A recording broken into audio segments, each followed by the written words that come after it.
Did the Maple Leafs send a message with their win over the Panthers? We'll discuss that. Matthews bid for 70 and give you the lowdown on Jacob Quillan, the Leafs' latest prospect. All that more coming up on today's edition of the Locked On Leafs podcast, part of the Locked On Podcast Network. It's your team every day. You're Locked On Maple Leafs, your daily podcast on the Toronto Maple Leafs. Part of the Locked On Podcast Network, your team every day.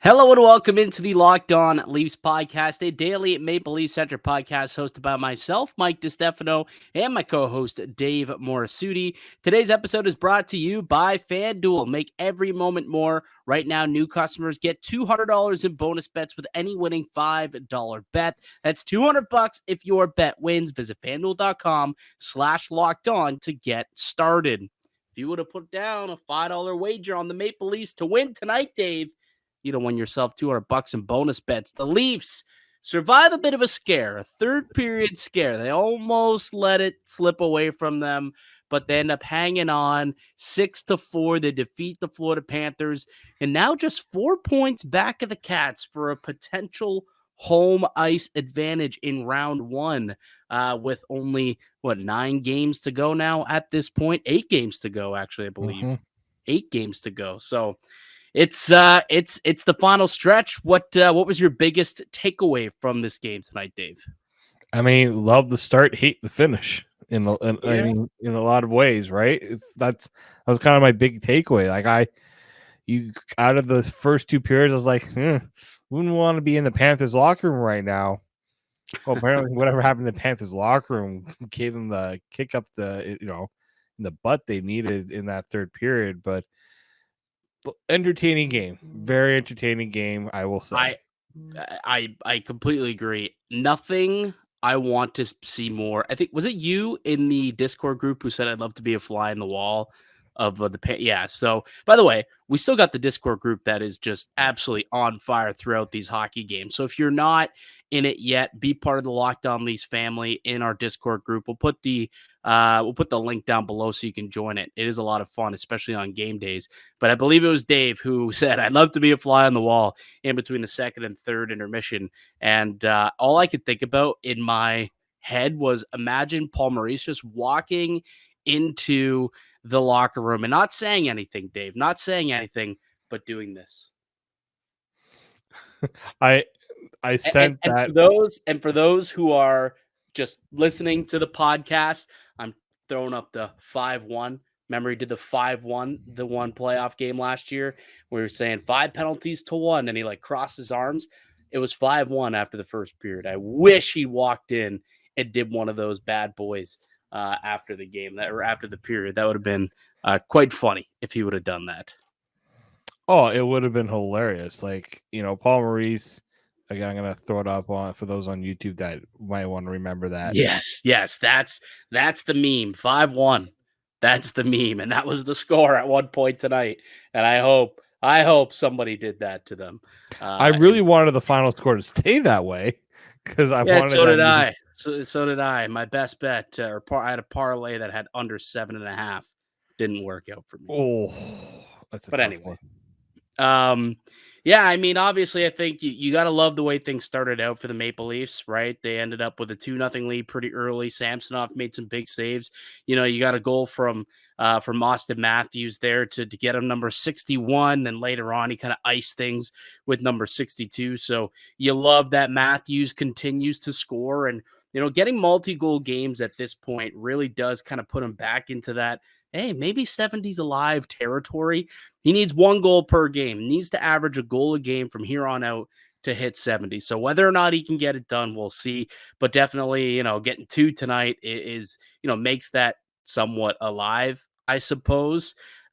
Nick Robertson, maybe Nicky Bobby with a great goal to open things up tonight. Gets sprung on on a breakaway and just dekes Bobrovsky out of his shorts to open up the scoring. So I thought the Leafs were great. They chased Bobrovsky, after a couple of periods. And then, things kind of got sloppy a little bit in the third period. And, I think Florida woke up a little bit more as well. A couple of soft goals, I guess, from Samsonov, where he was screened, couldn't quite see what was going on. But, you didn't want things to get as close as they did. I mean, it was 5-4.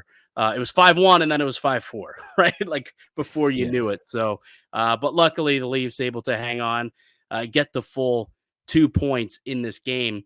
But one of the things that I took away from this game, Dave, was I think the Maple Leafs did a good job of, I don't know if I want to say they sent a message or it was like some early message sending, but they were not going to let the Florida Panthers bully them. And I thought that the Leafs played physical tonight. I thought that they did a good job of going to the net and making sure that they worked hard to get there. You go look at all the goals they scored. They're all in and around the net. Go look at the heat maps from tonight. It is beat red right in front of Sergei Bobrovsky. So, the Leafs did a really good job on the offensive end. They kept things pretty clean for the most part, on their own end. And then, even you look at a play like, Matthew Nyes didn't like what he saw when Mikula, dumped Pontus Holmberg into the boards. Matthew Nyes didn't like that. And he said, hey, you're not going to go around punking our guys like that. I'm bigger than him. I can stand up to you. And he did. And he stood up for his teammate. Took a penalty, which you don't love to see, obviously. That's something like that. That should have been a 1-on-1. Both of them go off for roughing. Maybe, he gets the extra 2 as an instigator. I think that would have, been better. But just to only send one guy to the box was kind of dumb. But anyways, regardless, I did like that. The Leafs said, hey, we're not the same pushover soft Leafs we were in the playoffs last year. And don't think you're going to get that 2 weeks from now. And they showed them tonight, hey, we're going to have a little bit of pushback and fight. You can't just hit us all over the place and not expect for us to come prepared. Thought Ryan Reeves had a really physical game. Again, 7 hits tonight, led the team with 7 hits. So I thought the physicality tonight was also quite strong for the Leafs. Yeah, it was needed. Like the Panthers, little subtle things they do, similar to the Bruins, where you don't really notice it, but I noticed a lot of things. Like the Nyes one, I think was kind of that was a message sending moment, especially for him. Let's not forget his playoffs ended early because of that Bennett incident, right? Where he gets taken out behind the net, right? So he remembers that, and he's not going to let his teammate fall victim to that. And then, like, even Nyes, he scores a goal, and what happens? He gets a slash from behind from Oliver Ekman-Larsson that nobody, I don't know how many people caught that. I did. Sam Bennett taking a little extra shot at Auston Matthews when he got the empty net goal. Like, Florida does those little things because they want to send a message. But I think the good thing that the Leafs did is pound of flesh, right? They want to get their pound of flesh. Exactly. Like, if you're going to beat us on the scoreboard, fine. We're going to find another way to get our, as you said, our pound of flesh. And the Leafs are like, well, we're also not going to just let you do it willingly. My favorite moment had to also be the Ryan Reeves going like, oh, you don't scare me to Matthew Tkachuk. Like, that's what he's brought in for. Like, I think people, I think Ryan Reeves has definitely earned a little more love from Leafs Nation the last little while. This game right here, that's what he's there for. Well, yeah, and he actually was, the main factor, I would say, in the David Kampf goal. Like, he's the one who went in on the forecheck and he pressured. Can't remember exactly who he was pressuring on the back end, but forced a turnover, and then he ends up getting the puck and shoots it right up to Kampf out in front, and he ends up scoring on his own rebound. So that was just a really good play. That was Ryan Reeves showing, hey, I'm going to outmuscle and bully you guys behind the net. I'm going to get the puck off of you and send it out and allow someone who's a little bit better with his hands than I am. Not much better, David Kampf, but good enough. He went roof daddy on us. That was a really good play. And again, another night where you're getting scoring from up and down your lineup. You get a couple from Matthews, you get one from Nyes, you get one from Robertson, you get one from Kampf. You got goals from up and down your lineup, which is great to see. And we obviously need to be seeing that. And Bertuzzi scored as well. And, it's good to see everyone kind of clicking and firing on all cylinders as we still truck on towards the playoffs. The power play, however, still not right. I don't know why. I mean, Mitch Marner, his absence is probably a big reason why. The power play runs through him a lot. So that's probably the easy answer as to why they're struggling so much. But they've been horrendous over the course of the month. I think they're like 9% in March or something like that. And obviously 0 for tonight as well against the Panthers. So that is the one thing that they still really got to clean up. We've talked about the penalty kill and how that's, has improved, and another perfect night on the PK tonight. Once again, killing off all 4. Now the next thing to get going is that power play. And I imagine things will probably start to turn around when Marner gets back. I've heard that they're aiming for later this week, could even be Wednesday against Tampa, as a possibility for him to return. He's been practicing with the team, so that would make some sense. And especially with, the Leafs, a win against Tampa would probably solidify, themselves within one of those divisional spots as opposed to, the wild card position. I think just at this point, especially with Tampa losing to Detroit last night as well. So it will be interesting to see if they do decide to get some of their players back in for that Tampa game. All right, let's take a quick break. When we come back, let's do our 3 stars of the game. And the Leafs also made a signing mid-game. They signed Jacob Quillan to a 2-year deal. Who is Jacob Quillan, you ask? We'll tell you on the other side. I'm Mike DiStefano with David Morassutti. You're listening to the Locked On Leafs podcast, part of the Locked On Podcast Network. It's your team every day. Today's show is brought to you by FanDuel. The sports calendar is loaded, and FanDuel is making it even more exciting to get in on the action, because right now new customers get $200 in bonus bets with any $5 bet. That's $200 you can use to bet on the tournament, MLB, NBA, and of course, NHL. Visit FanDuel.com/lockedon and make your first bet a big win. FanDuel, it's America's #1 sportsbook. Welcome back into the Locked On Leafs podcast. It's Mike DiStefano and Dave Morassutti. We are hosts here at the Locked On Leafs podcast, a daily Maple Leaf-centric podcast. You can find our work wherever you stream your podcast from, whichever platform you use to download them audio-wise, 5 days a week, Monday through Friday. And we're also available on video format up on YouTube if you want to go and get a glimpse of our mugs up on YouTube and some of the video that we put up throughout the course of these podcasts as well. You can find those on YouTube.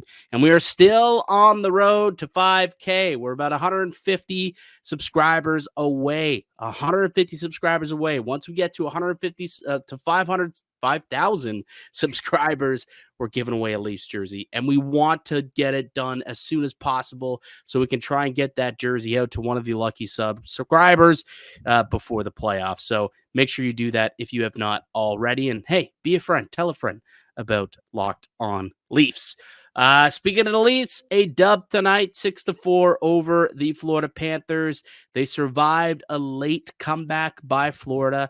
Auston Matthews said, no, scored an empty netter to really kind of solidify the win, made it 6-4, and that is how it ended.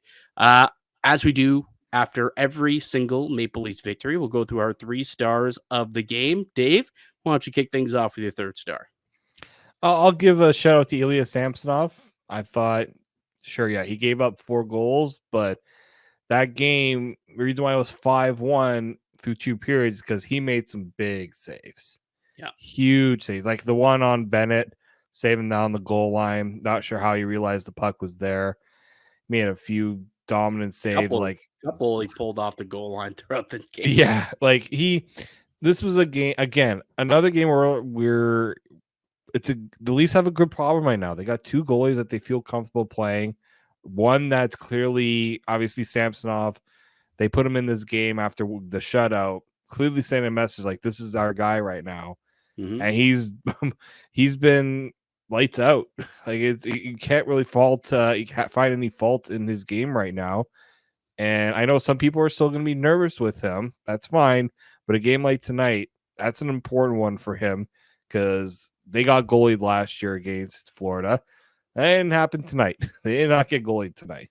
No, and luckily, the Leafs were able to put up some offense, or else, Sammy, if he allows 4 goals on a regular game, if this were last year, the way that Officer Bob was playing the playoffs, they may not have won that game. So he does have to thank, the offense for putting up a 6 spot for him, giving him a little bit of a cushion. But through the first 2 periods, you're right. I mean, I had him as one of my 3 stars as well. I had him as my second star through the first couple of periods. I thought he was great. Made some big stops and, swept a couple right off of the goal line. Thought he was big for the Maple Leafs. And then, the first goal, he didn't even see it. Like, he didn't react. It was just in the back of the net. He had no idea what happened.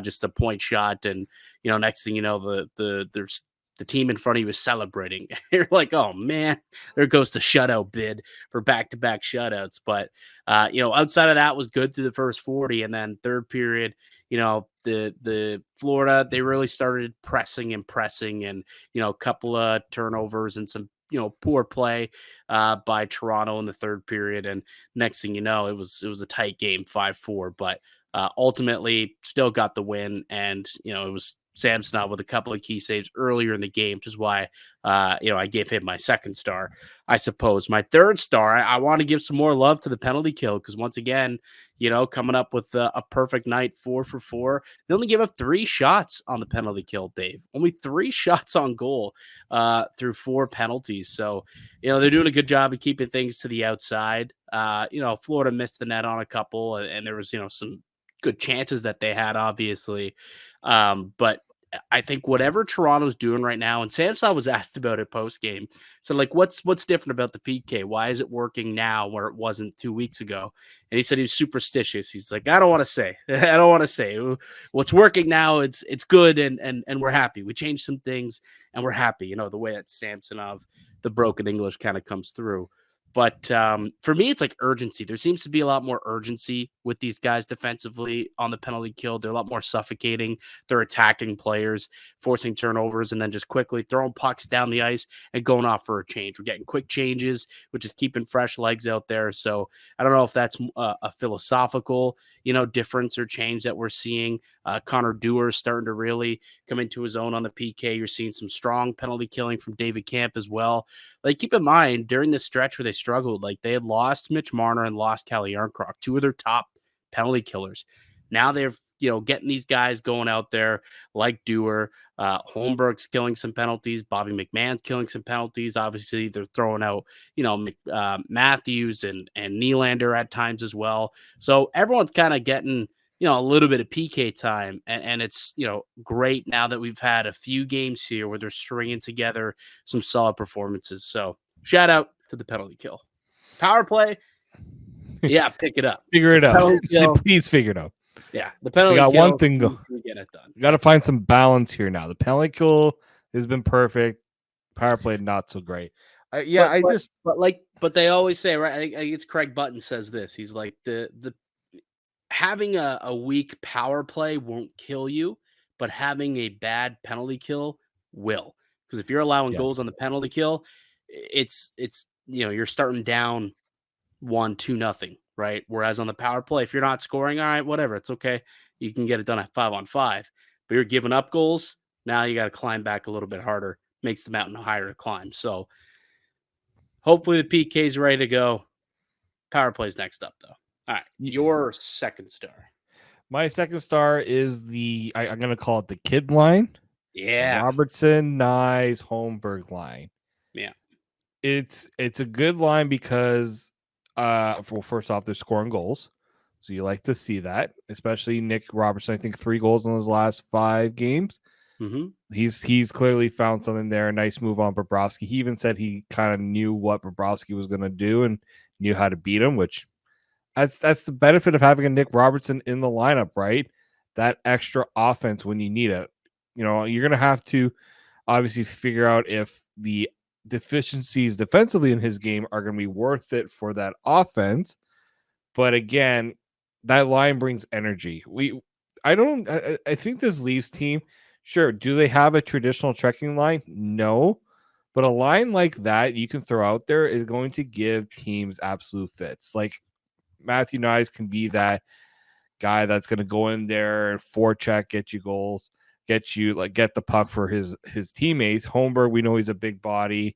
He does some good things with his stick, especially in the offensive zone. And then Robertson's kind of that shooter, right?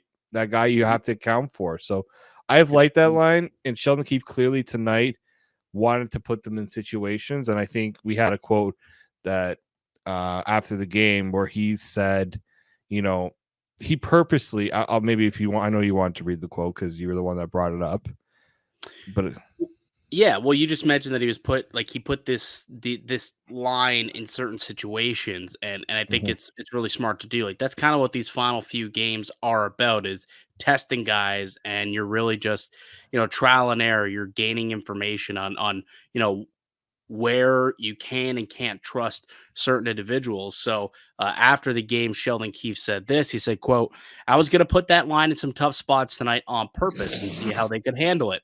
And some of it was really good. That's a great moment. There were some great moments in the game. They had a couple of really good moments, and they obviously scored another goal in the second period. They're on the ice for a couple against in the third. And again, I'm kind of purposely putting them in some tough spots and having them work their way through it. That's part of the growing pains to get 3 first-year players essentially all on the same line. It's a tough opponent over there, but they'll be better having gone through it tonight." So I wonder, again, you talk about, that's the benefit of having Robertson in the lineup over some other guys. And, hey, you like the fact that they're getting an opportunity and it's not a traditional checking line, but they give you some energy. And I wonder if the reason why he wanted to put them in tough spots against this team in particular is because he knows that most likely the team that they're going to be playing in round 1 of the playoffs was that team on the other side. And can he trust these 3 players against those guys in tough spots if they end up, if they're on the road, let's say, and they end up getting hemmed in on an icing, and it's all of a sudden you see, Barkov and Kachuk coming over the boards. Can they handle it? Can they shut down a Sam Reinhart and a Brandon Montour on the up top? So I believe this obviously was done methodically. He told us this was, but I wonder if it's because he's thinking this might work in the playoffs, right? So he wanted to get a look and a little glimpse to see if it does. And what he said there in kind of the final quote where he said they'll be better for it, in the future, is kind of him alluding, if they have an opportunity to play together come playoff time against this team, they'll have experience to draw back on, where hopefully it helps them down the road. So, I thought that they played well. Obviously, scored a couple goals, allowed a couple in the third period. But again, they're putting, tough spots, tough situations by Sheldon Keefe. But still, like you get that goal from Nyes, you get Robertson to start things off. You're seeing them play well from a two-way perspective as well. So, I thought the kid line definitely turned some heads for sure, I think, tonight. Auston Matthews, usually a first star candidate, and he was again tonight. Continues to be like, he's again, not even just for the goals. Him and Bertuzzi, that connection, like almost like a relief that it's working out in a way. You know what though? I still believe that, when Marner comes back, he's going to end up going back up with Auston Matthews. But like Domi's been playing well there too. And it's not necessarily like, I just think Domi does a lot of little things, and he's really good at possessing the puck, and he's got great control with the puck, and he's able to keep it on his stick even when things get a little sloppy and dicey in the offensive end. And he keeps it on his stick, and then he corrals it, and then he's able to either send it out to Bertuzzi or give it up to Matthews. But there's a reason why that line has a lot of like sustained zone pressure, and like Domi's been a big part of that too. So again, Marner can do a lot of the same things. So I'm sure and even better, obviously, than what Domi's doing. But I do think Domi deserves some credit for the success that Matthews and Bertuzzi have, their connection. I think Domi is also, a tertiary part in that. Similarly to the way that they don't play the same, but how like we didn't exclude Bunting when, Matthews, Marner, and Bunting were on a line. It was like, it's a good he's a good complementary piece. He does what he needs to do to allow those two to succeed. And it'll be interesting to see what happens when Marner gets back into the fold. That's for sure. Yeah, I'm very curious. Like even the whole lineup, when you get both Marner and Yarncroke back, Yeah.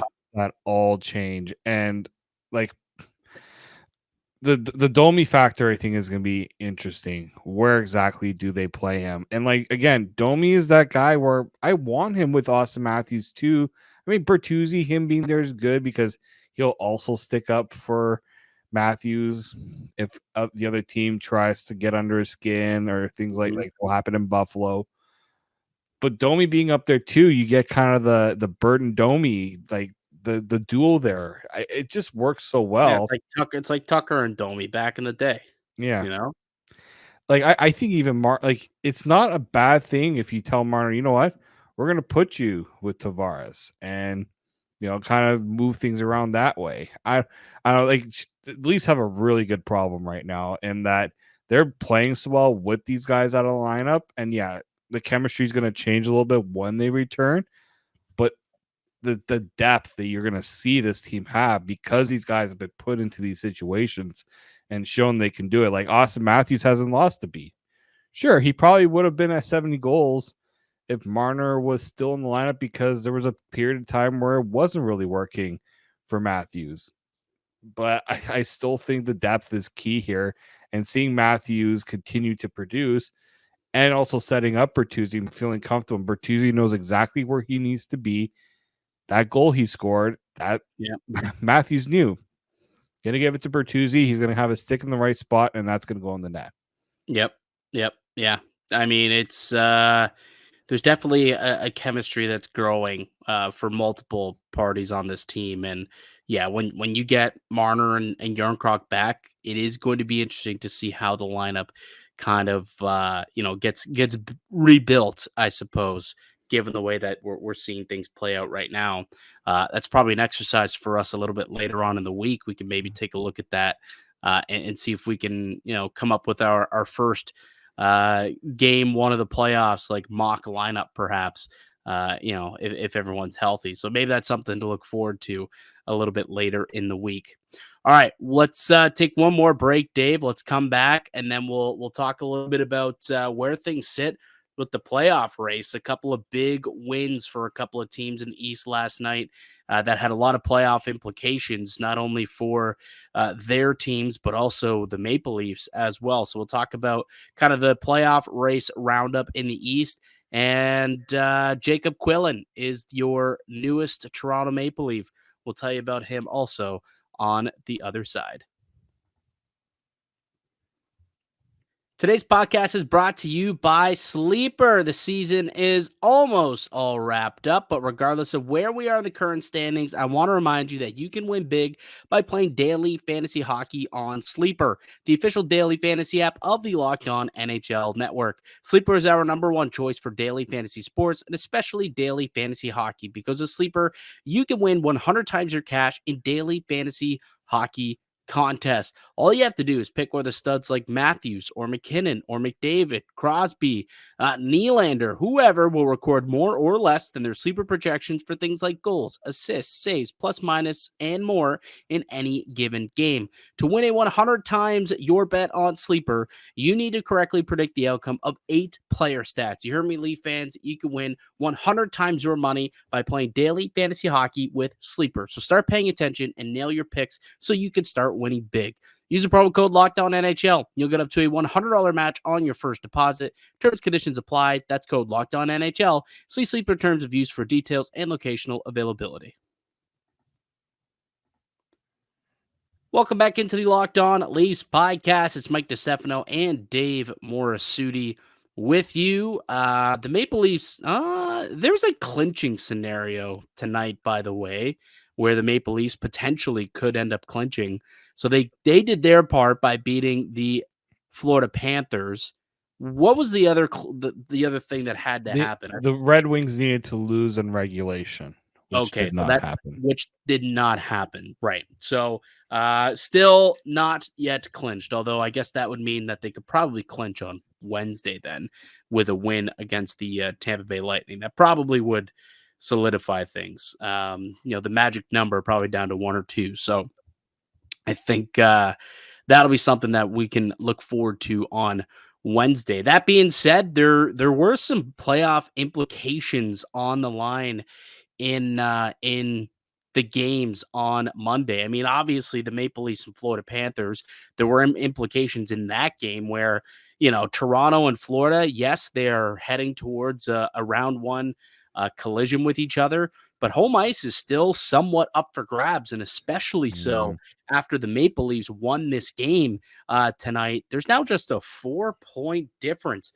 between the Toronto Maple Leafs and the Florida Panthers, and the Leafs have a game in hand and another game to play. So, I mean, there's a possibility that the Leafs still could have a shot here to get home ice advantage for the playoffs. So, that was one little piece of implications from tonight. But also elsewhere in the Eastern Conference, you had Detroit beat Tampa Bay 4-2, which does help out Toronto, obviously, with Tampa being pretty much the only team that can catch them, in terms of teams that can catch them from behind.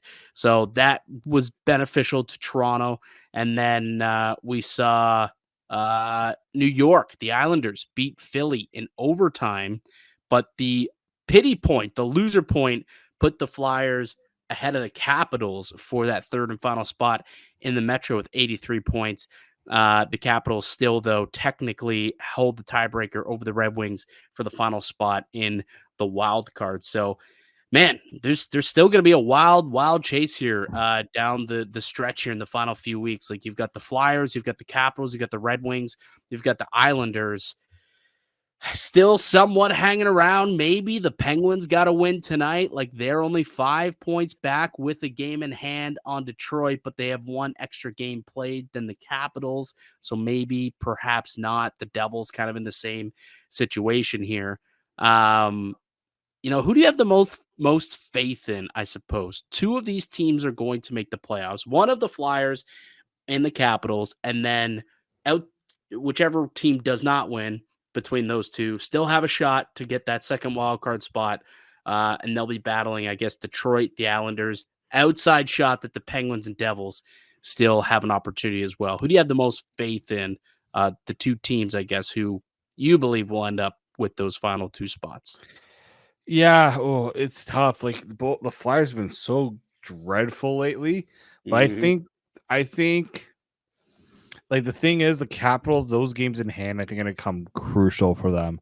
So I think they can leapfrog the Flyers, even though that goal differential looks piss poor on them. They have a minus 31 goal differential, but Flyers is pretty junk too, minus 17. So yeah, so I do think the Capitals they hold the advantage right now with those games in hand. I think they will leapfrog the Flyers.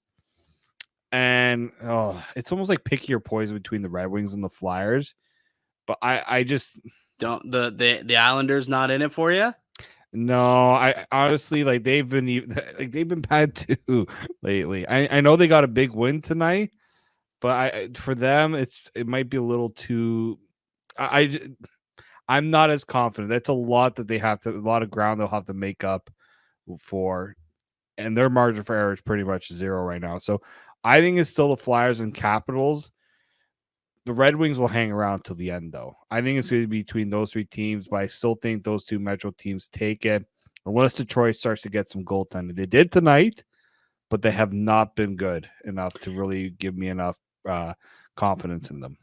Well, as of now, the Red Wings technically have more they have a higher points percentage than the Philadelphia Flyers. So barely. But yes. Barely, yes. It's literally by like 1/1000th of a point better. But it is better.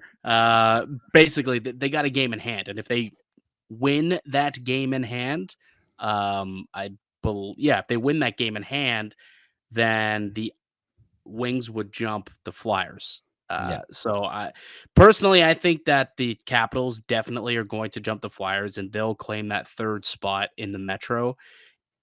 I man, I don't think It's so any of these tough. teams want to make the playoffs. Like Yeah, the can we? Flyers, the Wings, and the Islanders. I mean, I know the Wings and Islanders won games tonight, but they've all been quite terrible. I mean, the Flyers have won 2 out of their last 10.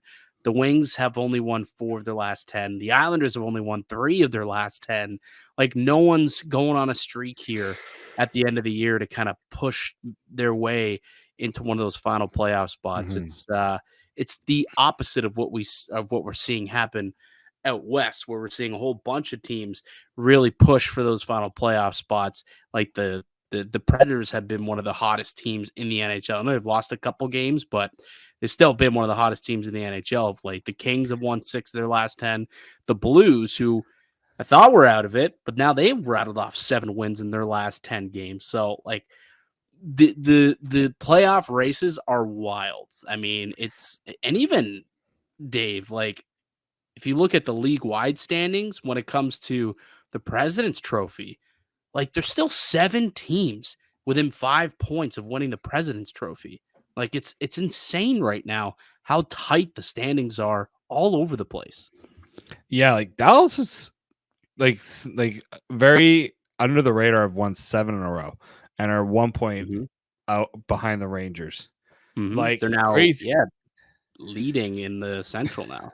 right? Like, and the Jets have been so god awful. I think like that's a team there that's really taken a step back. But fortunately, they were on such a good run that they had some cushion to let them not totally fall too far down. Oh, they That beat LA. They ended up beating LA. So that was oh, they 3-3. did.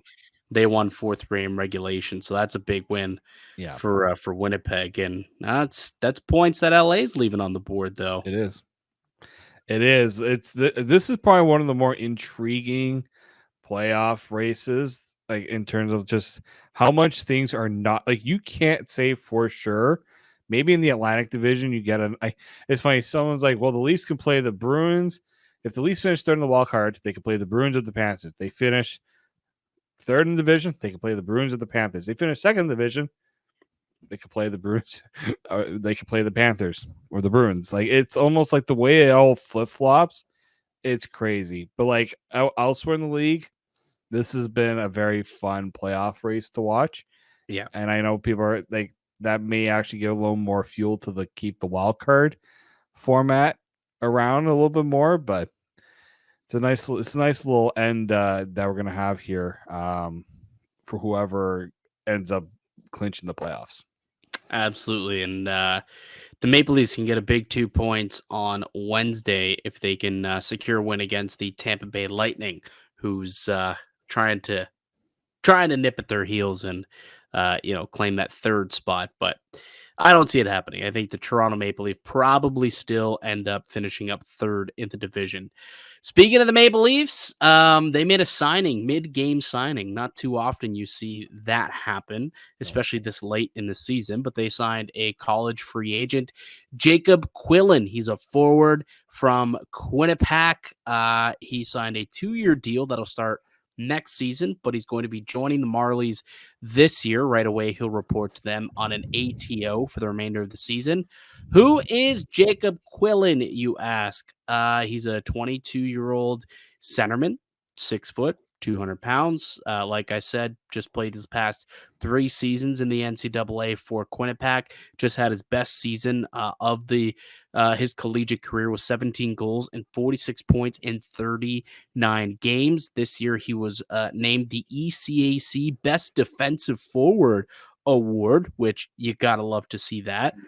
Probably means that he's someone who's probably slated to be a bottom 6 player, but a two-way bottom 6 player and someone who could work hard and provide some energy. Supposedly there were many teams that were interested too, Dave. So Toronto, I guess, won the Quillan sweepstakes, which was good to see. But did you see the overtime goal floating around today after that signing? Yep. Yeah, you want to share maybe which current Maple Leaf this signing could be a little kick in the pills too? Well, okay, it's hard for Matthew, and it's Matthew Knies for those who don't know, because Matthew Knies was in the college hockey final last year in Tampa Bay. I can't be, obviously too upset because then Matthew Knies eventually became a Leaf not too long after. Although he was going to be that anyways, Didn't I matter think. the final game, but Yeah. But so Quinnipiac beat Minnesota State in the college final last year, and Quillan did get the overtime winner, and it was like if you watch that overtime winner, he scores. I guess a Michigan State defender, whoever it was, took out the ref and went into the boards. Like it was a a wild pretty goal. chaotic goal. It was a great finish. Also, the celly, he had a pretty decent celly on it. Gun The good old Timu glove, little Timu Solani on that. But the Leafs also did beat out Boston, who was like one of the teams that was really in on him. So always love to see that. And Jason Bukla, who's a scout, well, someone who does a lot of scouting work for sports. I guess he's like our Craig Button, if those who are trying to figure that out. He said the big thing about Quillan is his attention to detail in all three zones. Nice. He is someone in the Discord's like, is this the next Tyler Bozak potentially for the Leafs? I said, well, Tyler Bozak should have been a 3C, but he was a 1C because the Leafs did not have anybody else to play center when he was the 1C in Toronto. But if the Leafs get another Tyler Bozak out of Jacob Quillan, I'd be pretty stoked about that. Hey, sign me up, buddy. He was also so he won the Frozen Four. That was like the overtime game winner we were talking about last year. Won the NCAA championship, where he was also named the most outstanding player from the Frozen Four tournament. So a good player, good two-way guy, and second ranked college free agent too, from what I was hearing, and it's his teammate now that everyone's got their eyes on, Colin Graff. Yeah, Colin Graff, and I did see, who was it that was maybe Frank Saravalli, I believe, posted something today that, Graff is getting a little bit more buzz right now, but some scouts believe that Quillan might turn out to be the better player. The more he does more things that will help teams win with his defensive game. Colin Graff. It's whether or not his offense will translate to the NHL level. That's where teams are still a little. That's like you bet for the potential that he could have. He has a higher ceiling if he can reach it, but Quillan does the other things that make him a better overall prospect, I guess, is what what Saravalli was saying. Right. And look, the Leafs have done a good job of, in their past history of signing guys out of college and, trying to develop them into NHLers. And Jacob Quillan will be the latest Leaf to try and make that leap. Again, he'll be with the Marlies for the remainder of the year, probably also next season, I would think. I don't believe Quillan is someone who's going to compete for a job next year. Could be wrong. Could, have an outstanding camp, but, he's somebody who, in the future, a little bit down the line, potentially in a couple of years, might be fighting for, a call up, fourth line, call up at some point down the line. So welcome to the Maple Leafs, Jacob Quillan. Good luck to you in your endeavors here in Toronto. We also forgot to give a shout out to Samsonov. That was his 100th win of his career. 16th fastest, I think, is what I saw. Really? 16th fastest for what? He's the 16th fastest goaltender to reach the 100-win mark in NHL history. Wow, that is wild. That is right from Leafs PR, so it's verified. That is a wild stat. The 16th 167 fastest games. or youngest? So it's fastest. 16th fastest goaltender. Damn. Good for you. That's efficient. Let's not forget, this guy was a former first round pick. He was highly touted when he was drafted by the Capitals. Yeah. And he was also on the Capitals, so they weren't exactly losing a lot. He was winning quite a few games there. Yeah. I was having this conversation with a buddy over the weekend, and it's funny. Everybody is so worried about Ilya Samsonov, and it's so hard for them to trust him based on what happened earlier in the season. When you really break it down, he's had way more good games than bad games. Like, he's been a great goaltender more than he's been a terrible goaltender. But why everyone's always so worried about him is kind of funny to me. I mean, I know why, obviously, because goaltending is a very important position, and if it goes, it seems to go quick, and hopefully we never experience December Samsonov ever again. All right, that'll do it for us here today on the podcast. I'd like to thank you all for listening and supporting the show. You can subscribe to the Locked On Leafs podcast on all podcasts and platforms and receive daily Leafs content. Follow myself on X at Mickey_Canuck. Follow Dave at D_Morassutti, and follow the show as well at Locked On Leafs. We'll be back with another episode for you guys tomorrow to tee up the Leafs and the Lightning. But until then, keep it locked right here on Locked On Leafs.